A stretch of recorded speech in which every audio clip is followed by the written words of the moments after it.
Welcome to the Conscious Radio Network. Become enlightened, have fun, and tell all your friends and family to share with everyone they know. You can watch us on YouTube and Rumble while following us on Facebook, or find us on X, Instagram, and TikTok. Our podcasts can be found on Libsyn, iHeart, Spotify, Apple Podcast, and more. Most of all, remember to go to our official website at consciousradionetwork.com for past episodes, future shows, and scheduling. We also want to welcome our international audience. Don't stop now. Enjoy the community. Subscribe or follow today.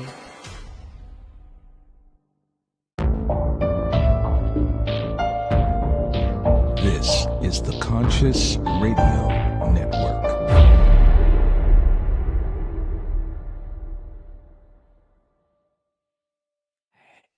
Welcome, hello, and welcome everybody to somewhere a spaceship, wherever you are on the spaceship we call Earth. This is Conscious Radio Network's The Seance Podcast. If this is your first time tuning in, please click like, subscribe, comment, and don't forget to listen wherever you listen to your podcast. We've been having a little weird issues before the show, before recording, so if I sound abnormal during the intro, that's why. It's kind of wrapping my head around it, which we today are going to wrap our head around some interesting information with our guest today, author of Dopamine Mountain, say that again. Anhedonia, Wastelands. See, I know it. Sounds better when you say it. It's a tongue twister. Yes, Anhedonia, Wastelands. After battling long COVID and chronic fatigue for 3 years, Andy developed a groundbreaking protocol combining science and a holistic approach to optimize mood, motivation, and drive. Her book teaches us how to hack the dopamine reward system for a more energized and fulfilling life. Let's welcome to the seance, Andy West. At least we have the audience. Yes. Welcome, Andy. How are you doing? I'm great. Thanks for having me. You're welcome. You're welcome. Tell us about how this started. I mean, in unfortunate circumstances, but COVID and how you stumbled upon this, how this journey began. Yeah, it kind of started in a weird way of my health just collapsing from underneath me. And I had never really had fatigue problems before, or really motivation problems. And I thought fatigue was for lazy people, and I was completely wrong. And when it sort of just was like my brain just stopped wanting to do anything that I wanted to do. So I was kind of stuck in this like these ADHD symptoms and fatigue and anhedonia, which is like no pleasure and no drive. And it was just horrible. And I couldn't figure out my way out of it. Like, I have done meditation for years and yoga and all these holistic things, which I thought, surely, I can use all of these tools to help me. And so luckily I've been on like a self-finding journey where I now have my self-esteem and my self-worth, which I didn't always have, by the way. I grew up feeling very insecure. And so I didn't feel what you would call depression, which I have had in the past. When I was younger, I was really depressed. But now I didn't feel depressed, but I just had like this chemical depression, anhedonia, where you just don't feel motivation and drive. And it was just extremely confusing. And I did not know how to break out of it. And so I did anything I could find in terms of supplements and reading and looking at the dopamine system, which I didn't know much about to start with.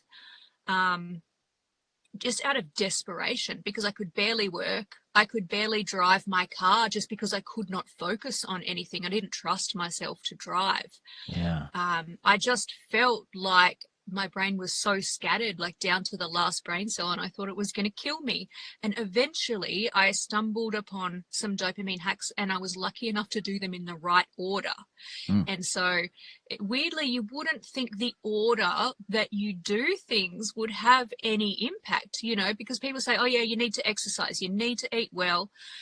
But the morning, it turns out, we have more dopamine. And even though I hated mornings, I would prefer just to wake up late, it turns out we have more dopamine in the morning because of our circadian rhythms, and we can harness that. So there you've got a huge sort of in a nutshell of what happened. And now I just want to, if anyone else would like to do what I did, I would like to share that with them. Yeah, absolutely. Absolutely. We don't want to give too many secrets away. I'm happy to give any secrets away, honestly. And the book, but yeah, as far as what seems to be what was the very first thing that you stumbled upon, going, wait, we're doing this all wrong. Let's harness this dopamine in the morning rather than coffee or something else. Yeah, so two books that I was recommended, well, I saw people say online that was helping them. One was called Eat That Frog by Brian Tracy. And that philosophy is, if you have to do something really hard in your day, do the hardest thing first. And I was never that sort of person. I always, if I wanted to motivate myself, I would start with the easy things and try and build up some momentum that way. But to be honest, by the time I got around to the hard stuff, I would put it off and I wouldn't do it, because I would just chase the easy dopamine of the quick and easy and more fun things, and then I would get distracted and I'd never finish up doing the hard stuff. So I actually was not good at doing hard stuff. I didn't really know how to motivate for hard stuff, or to commit. Now, the other book that I read was The War of Art by Stephen Pressfield, which is a really cool title. Instead of The Art of War, he's gone The War of Art. And so he is a writer, and he mostly writes fiction. But so many people were asking him how he is so prolific, how he, motivates himself. So he actually wrote this book about how he does motivate. And so he turns pro, and in his morning he sets like an alarm or a timer or whatever, and he gets up and he works same time every morning as if he's on a paying job. So he takes the mindset of, I am working for somebody else and I need to put in my best and I need to just be on the clock and be present, and be here and get the work done. Even when I don't feel like it, even if I don't know what I'm going to do, just show up and work and be ready to work. And I had never thought about motivation that way, but I had nothing to lose. And really, I'd heard good things about these techniques, so I decided to try them both at the same time. And lucky for me, in the morning I was able to use some of my dopamine reward system as well as mindset, which is massive for me, to actually commit to something and to do something hard. Because my life felt extremely hard. Every day felt so hard, honestly. And I thought, I can't do hard things. How am I going to make my life even harder when I'm struggling to make a cup of tea, when I'm struggling to wash up even a few dishes and just to do anything? Not only did I not want, I wanted to do the things, I just didn't have the brain power to do them. It's so weird looking in hindsight at how lost and confused I was. And it even felt like being drunk, even though I don't even drink. I used to drink when I was younger, but I just don't anymore because I don't want to mess up my dopamine anymore. But it was crazy. And to look at how much I struggled now just to do basic things I want to do, I'm a completely different person. So hopefully, if anyone is struggling, try some of these things and try growth mindset in conjunction with it. And hopefully it would change your life like it did mine. Yeah. And crazy enough too, they just happened during a time where the whole world was being faced with uncertainty. I mean, everybody felt lost. Like, what the heck is going on? Yeah, there was fear and paranoia. Yeah. And different countries were doing their different things and setting things up and locking things down and stuff like that. So I guess it didn't make it any easier, especially when it's like, you can't leave your house. Like, what? Come on. Some people couldn't even sit on their front porch. It's like, what? Come on, really? Yeah, it certainly didn't help me at the time when I was struggling that we had this crisis going on. And at the time, I'd had early COVID, like before the lockdowns even. or during them really. And so I was just very like paranoid about my health and worried. So I was panicking, and a whole other thing where I accidentally was getting high on THC that I didn't mean to be. And so it was absorbing through broken skin THC oil. And people are like, that doesn't happen. Well, I'm sorry, but it did happen to me a couple of times. I don't know how it works. Maybe my skin is more, absorbing than other people's. Yeah. Anyway, I just had all these problems collapse on me at the time, and my work disappeared because of it. So I was in fear, and I was really pessimistic, and that did not help. That did not help my mindset at all. I'd accidentally become a pessimist, whereas before I was an optimist. So I don't know how I accidentally slipped into this pessimistic headspace. It just sort of took over. And now I've found optimism again. Like, it takes work to be optimistic, but it's so worth it. I love optimism now. And anytime I feel myself slipping into worst case scenario thinking, I just look at what I've got to be grateful for and how far I've come, and how far, like, the potential of the wonderful people that I know, including yourself.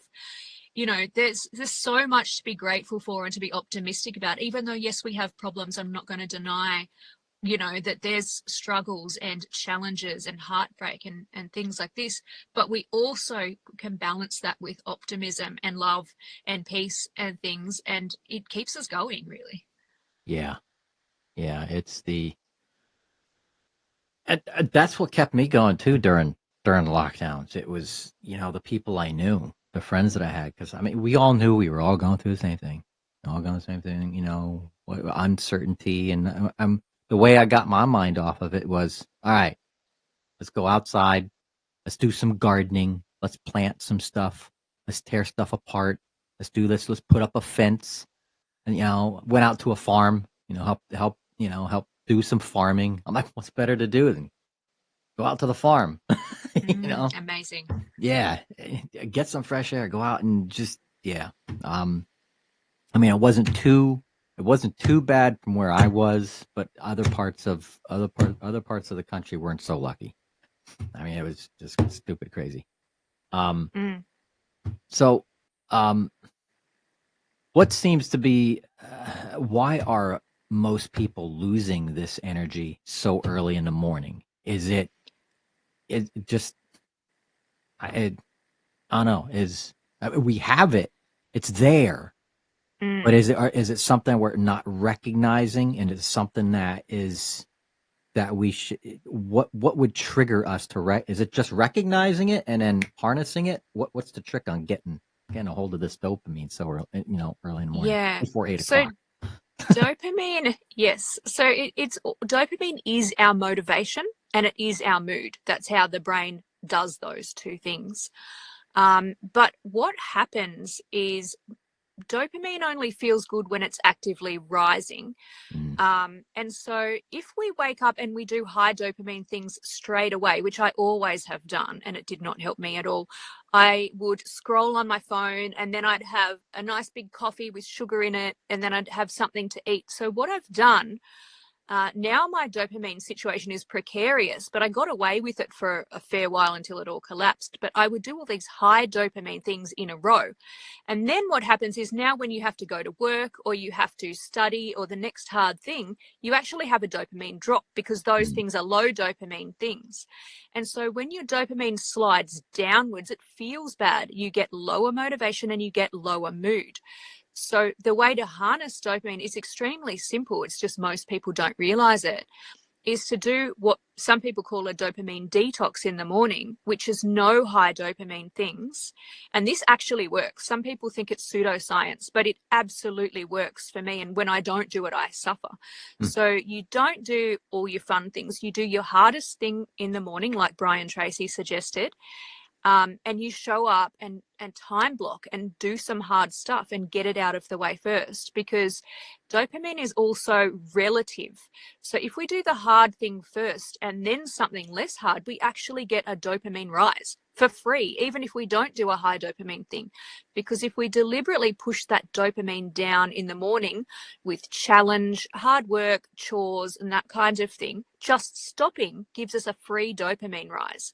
And then if we want to supercharge that, then if we have something dopaminergic, so a reward, for example, a sweet piece of fruit or candy, probably not candy in the morning unless, fruit. but, something that we enjoy. It might be a coffee, although I drink mine black now because I mostly avoid sugar. So what we've just done is jump started the dopamine for the day, and we've got our hard chore out of the way. And so once the hard stuff's out of the way, the rest of the day is easier. It logically is easier because we've got hard stuff done, and now our dopamine will rise after that. So it is really, really simple, but people don't realize that effort and then reward and then rest is the way that we evolved or were created, or however you want to look at it, because even the Bible talks about these kinds of putting in work first and then you get a natural reward afterwards.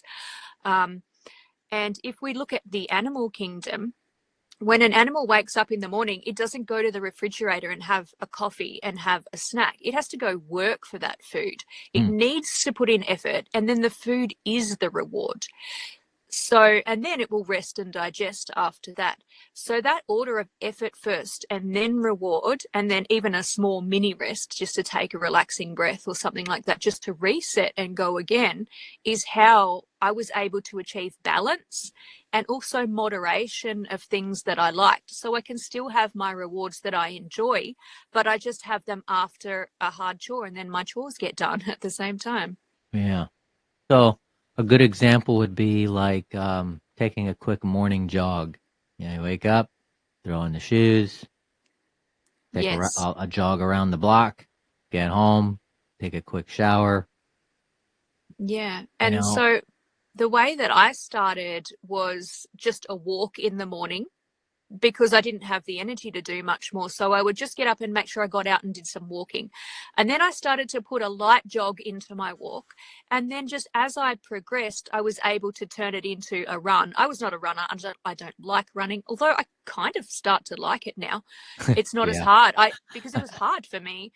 But I never liked it. So I would decide, as long as even it started at 5-minute walk, as long as it's hard, but not extreme, and for hard, when I say hard, just a 5-minute walk was hard with fatigue, but I was able to gradually just increase the intensity and the time until I was still doing something hard in my morning, and I tried to make it the hardest thing of my day.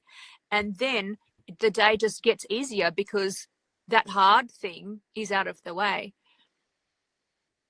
I also noticed too that, and like for those who, like said, don't like to run, you get used to it once you start doing it. Is especially for those who have like an office job and are sitting all day or whatnot. I noticed doing squats. You get up from the chair, do 10 squats. Wow, does it change everything? And something as simple as just do 10 squats when you get out of bed, just up, down, and it can be as strenuous, slow or fast as you want, but wow, it does get the blood moving, and boom, quick boost. It sure does. And I love squats as well. If the weather doesn't allow me to go for a run in the morning, I will do squats. I'll do a few sets of 10. And then I will try to go a bit longer if I can, and to the point where it's hard but not extreme. That's how I do moderation. I don't, because once you've had fatigue, if you go into extreme territory, then it actually goes against you and you get more fatigue. So you have to be really careful to know when to slow down a bit. But amazingly, that sort of ceiling of extreme, like if we keep going towards it, it expands. So it's not always going to be, that same ceiling, luckily. So thankfully, I was just very gradually able to get to a point where I can go for a longer run now and actually enjoy it. Yeah, it's growing up when I was in like high school and stuff. I was on the track team, but then as we get older, we get away from those sports or the things, and we don't like it. We get into another lifestyle, and but now it gets to the point, as you get older, you start to realize, well, now I do need to exercise. I do need to put X amount of time, you know, during the week for strenuous exercise. I think it's like 2.5 hours a week or something like that, strenuous, to get your heart rate up to a particular point. But then, I started running again, and it's like, wow, I do enjoy this. And it's not just the run. It's enjoying the scenery.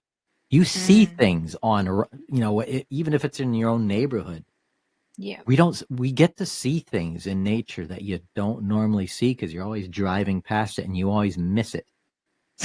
So yeah, it's going out kayaking or something like that. I mean, that's fun. And when you go in the morning, it's even more beautiful because it's misty out there. There's animals around where I am, at least. And it's so peaceful and still. And, there's people haven't got their stress together yet to start throwing at you. So you can actually really enjoy the journey of it. Some mornings are just stunning.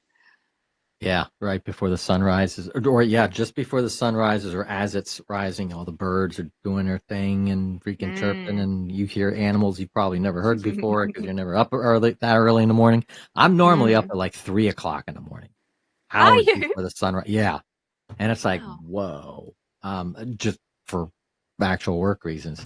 But I enjoy it. I got you. I'm now in a habit. You think on the weekends it would be something that I'm gonna sleep in, which I do, but still I can't wake up, after the sun rises. It's always before the sun's still down. I'm like, oh boy. So, but it's great. You go outside in the morning, unbelievable. And that early morning sun is good for you as well. Yes. And it has dopamine effects. Yeah. Yeah, the natural. Yeah, and you feel it too. You really do feel it. You wake up as the sun's rising. You don't even have to run. You just stand there and stare at the sunrise, and there's that feeling. You feel the dopamine. But exercise does help.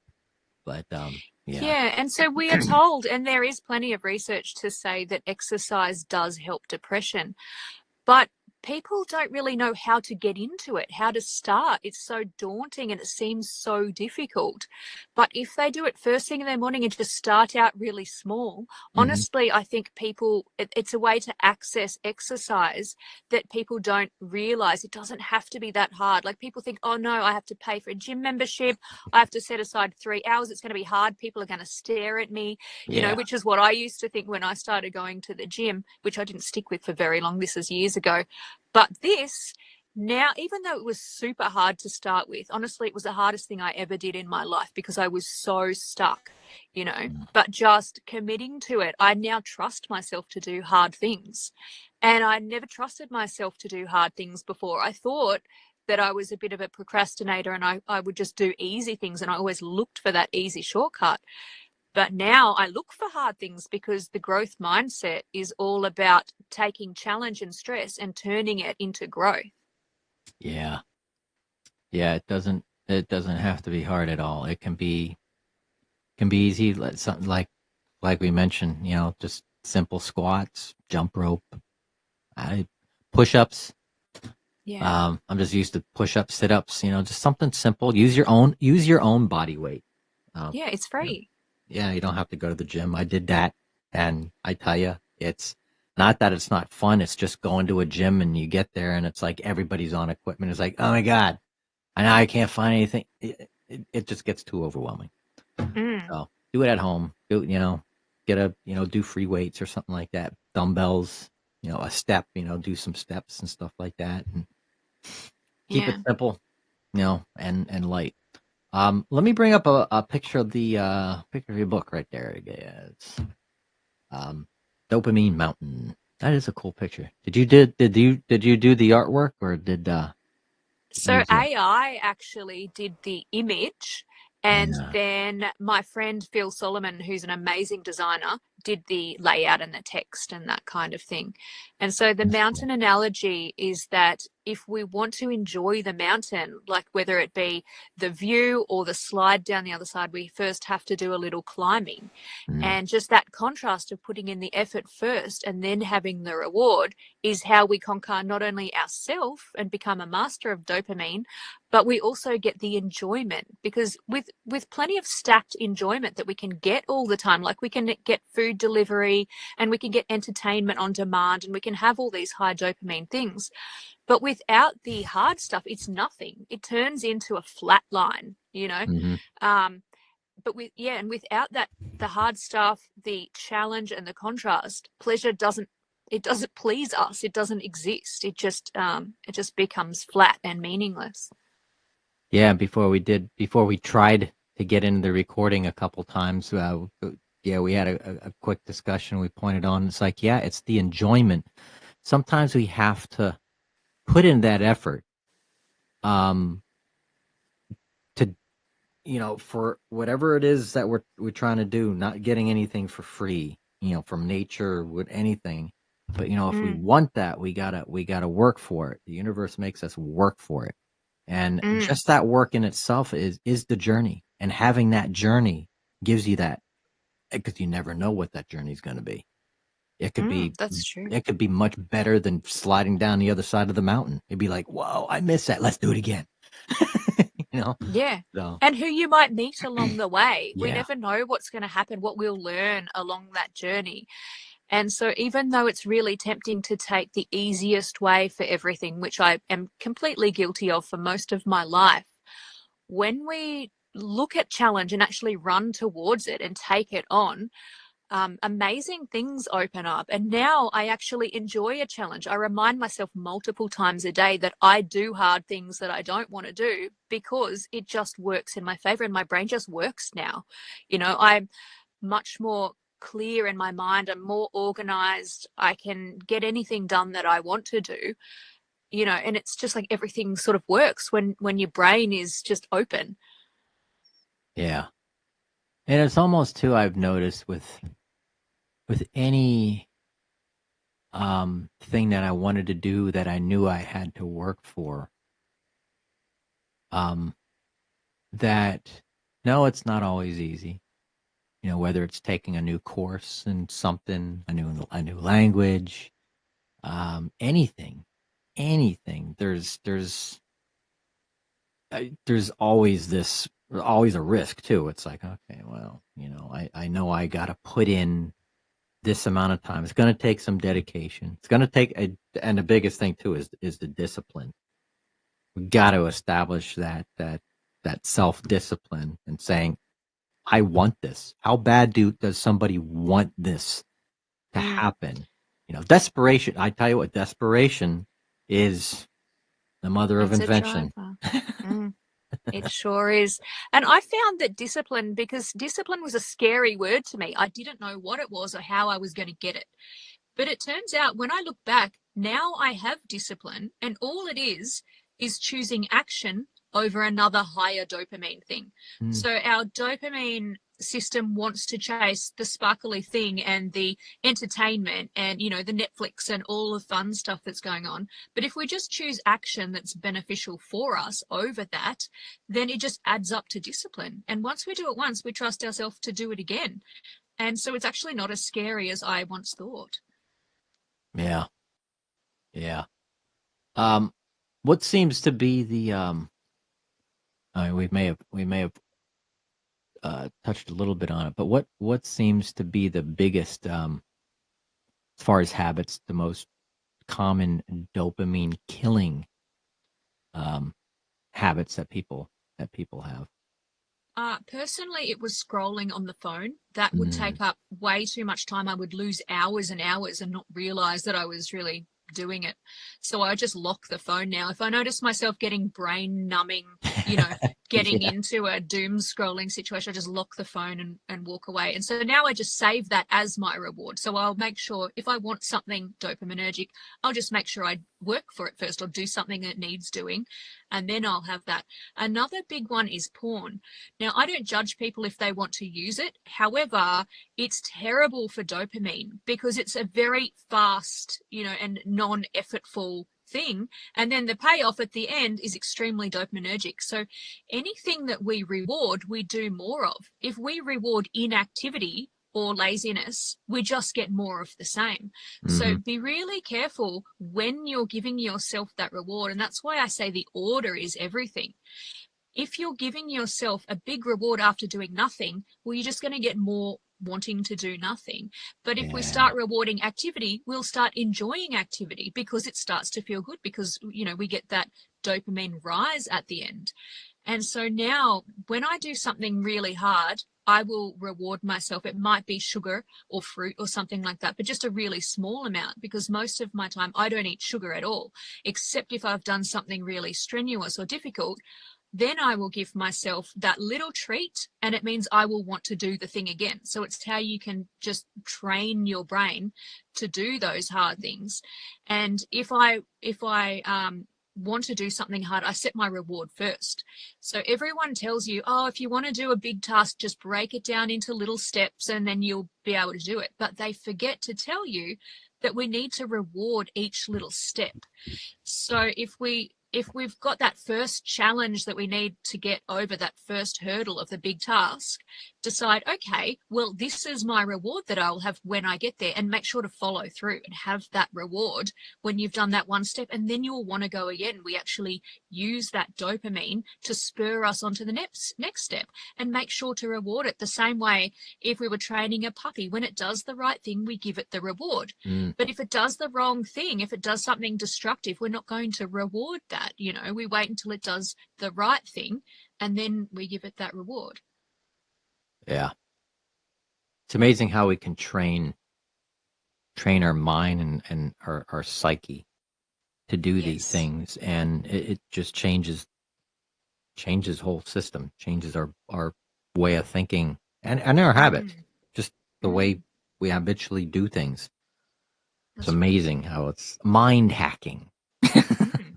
Yeah, and it's so simple. Like our grandparents knew that if you wanted to, you had to work for something. They didn't have a credit card where they could get all the pleasure first, and then they had the dopamine drop of paying it all off and working it off. They had to save up their money, and then they were able to have their reward, and it paid off. And so that was incentive for them to go and work hard again and get the next thing they wanted to get.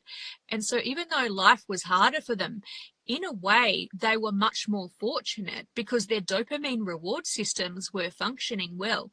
And these days, it's just too easy for us to have sugar, which is a huge dopamine spike. I would never recommend someone give their child sugar in the morning. Oh, God, no. Yeah. If they're going to give their child sugar, just a small amount would be better, and after they've done something really challenging for themselves. But these days cereals are just full of sugar and they put sugar on top of it. I used to, when I was a kid, I'd put sugar on top of the cereal and then expect to have a good day. Yeah. No wonder I hated school.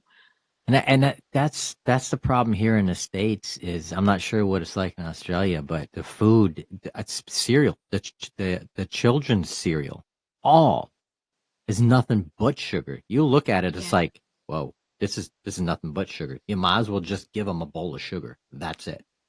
It's like, and why? Fruit juice. Yeah, it's like, what? It's all sugar. And they wonder why. And they wonder why all the kids are hyperactive. Yes. That's why I think ADD, ADHD is a made-up disorder, so they can not have to blame our food system and the sugar that we're always feeding the kids. Right. Well, I think that it's a real symptom. I think it's a symptom of dopamine dysfunction. Yeah. Because I had all the symptoms of ADHD, and now I don't have any of them.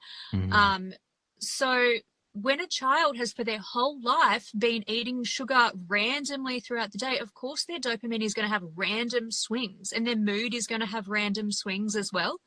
And they're going to find it hard to focus, absolutely, because dopamine is paramount in focus. Yeah. So, of course, they're going to have all these symptoms of dopamine dysfunction.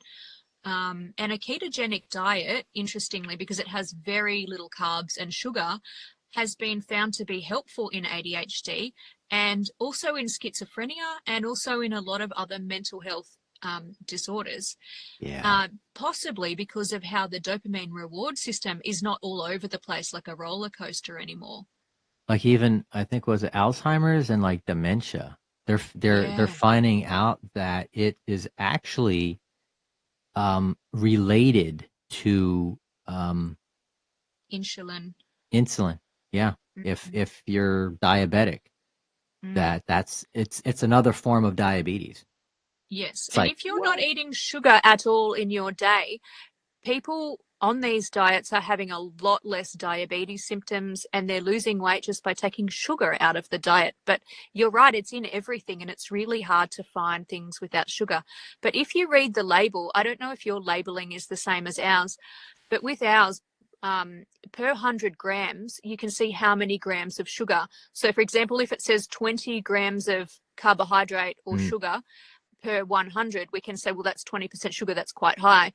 But if something has, say, two grams of sugar per 100, that's 2% sugar, and that's quite low. So you might choose that instead of something with higher sugar. yeah. Yeah. And then finding the right carbs too, because some of it's the good carbs, some of it's the bad carbs. I mean, look at when, because ours is listed, they'll have the carbohydrates, but then they'll have the last thing in a carbohydrate area block is the sugar or added sugar. But usually it's fiber, it's soluble or insoluble fiber, and then the added sugars. I keep an eye on the soluble and insoluble fiber because that way it helps break with that much fiber in the diet from those good carbs will helps actually break down that sugar and digest it. And I think if I understand correctly, the insoluble fiber, we just pass that through and we don't actually absorb it. Is that right? So it doesn't really count? Correct. Yeah. Yeah. And then sugar in general, all that added sugar, just, and that's the thing, if you don't burn it off, it gets stored as fat and then turns into, that's where all the diabetes and obesity and, the bad stuff. So if you think about dopamine in terms of food addiction, which it can be, so any addiction is a dopamine seeking behavior. Because all these things that feel good, it feels good because we want it because of the dopamine.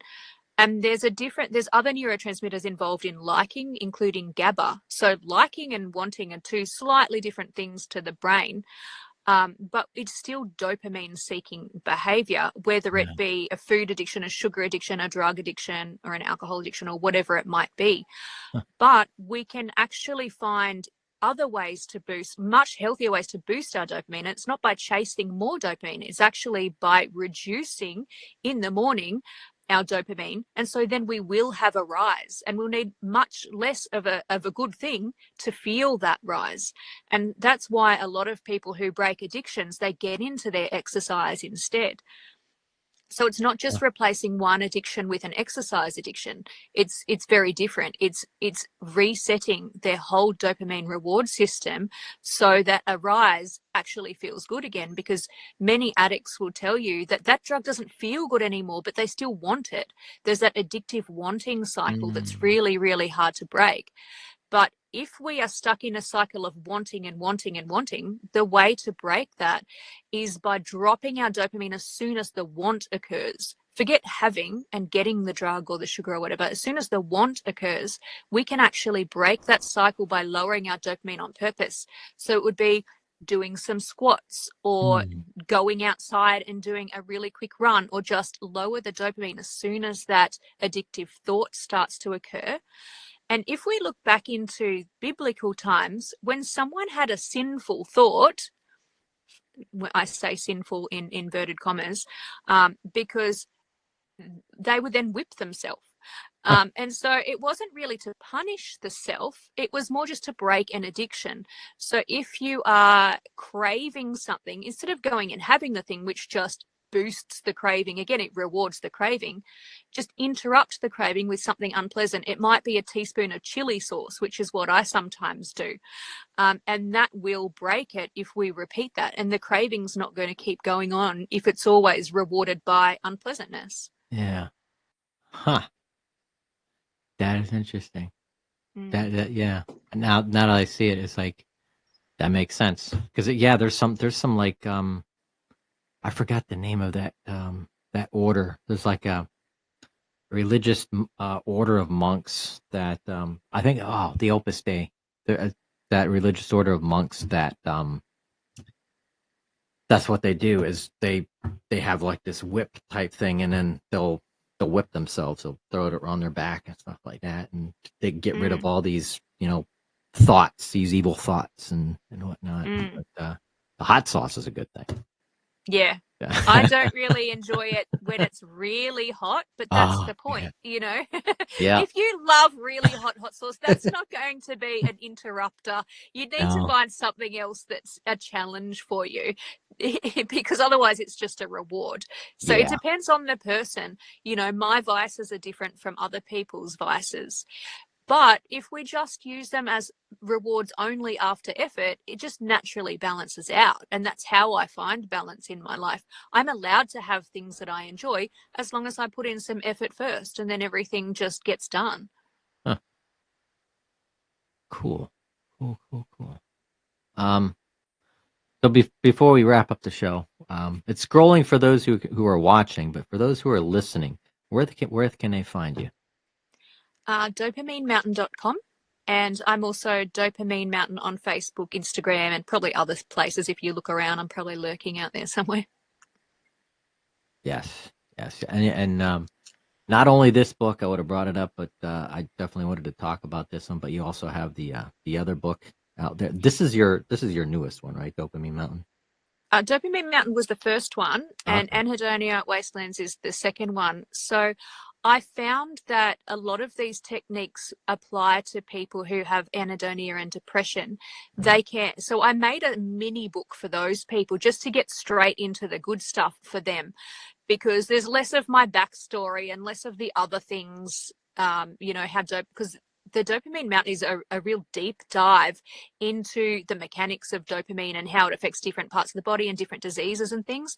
But if someone's really stuck and they just need a quick start guide, then Anhedonia Wastelands is a good one for those people to grab.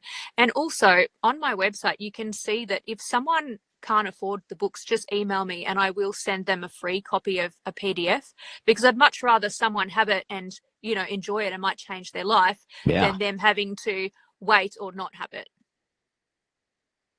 Yeah. Gotta help people out there, man. Everybody's stuck. They need that help. They need that push. Go ahead. Get up the mountain, man. Get up the mountain. Yeah, no one can do it for you, but when you do it, we will all celebrate with you, because every person has the same potential to inspire others and be loving and change the world in positive ways. So we're with you. Just take those hard steps and they will pay off. Yeah. Amen. So before we end, we always ask our guests, what do you have to offer as a takeaway for our audience today? Words of wisdom. I would say when something feels too hard and you don't want to do it, put on your hat of growth mindset, run towards it, take on that challenge, because not only will you get stronger, but challenging things now become your training partner instead of something to be victimized by. So I know life is really hard for people, but those people have the biggest gains available to them. Yeah. And I tell people too, it's like, sometimes we got to embrace the pain, because that reminds us that we are alive. That Yes. reminds us that we're here, we're alive, enjoy it. Not too much of it, but yeah, because that's right. tomorrow's never guaranteed. Enjoy it. Enjoy the life. Yeah, amen. We all got to go through some portions of pain, whether it's emotional, physical. It happens to all of us. Sometimes we share the same pain, and sometimes we have to embrace it in order to move on. Yeah. So they say the only way out is through. So if you're stuck in something really hard, stop running from it. Just turn around, face it head on, and you will learn and you will get stronger. Yeah, absolutely. Eddie, namaste, my friend. Blessings. Thank you very much for joining us today. Thank you so much. It's been great. You were very, very welcome. And I really love your vibes and your energy as well. I just wanted to say. So thanks again so much. Oh, thank you. Thank you. Likewise. I try to keep the for those who watch the show or who are just listening on the podcast platforms, tune into the YouTube channel. Watch the episodes because it's colorful. we have a colorful, layout and stuff like that. I want to do an animated background, but it might get too busy. But that background's actually too much dopamine for people. Exactly. Yeah. It's the still universe, the static universe that we're all here enjoying and kind of, we're all part of and stuff. And but that's what this show's about. It's I've created this energy. Well, it's my energy, but it's, we're here to have fun. Life is about to have fun, telling stories on the show, connecting with people that have found the key to unlock some sort of way of, getting us out of pain, out of certain situations, to boost the mind, body, and spirit. And every show is a reminder. Every episode is a reminder and a testament of challenges that we've all gone through, and for those to share those challenges and to help others and to build a community of self-help and guidance. Exactly. Cool. Andy, thank you so much. Thank you again. You're welcome. Likewise. Thank you, everybody, for watching Conscious Radio Network's The Seance. And until next time, we will see you next week.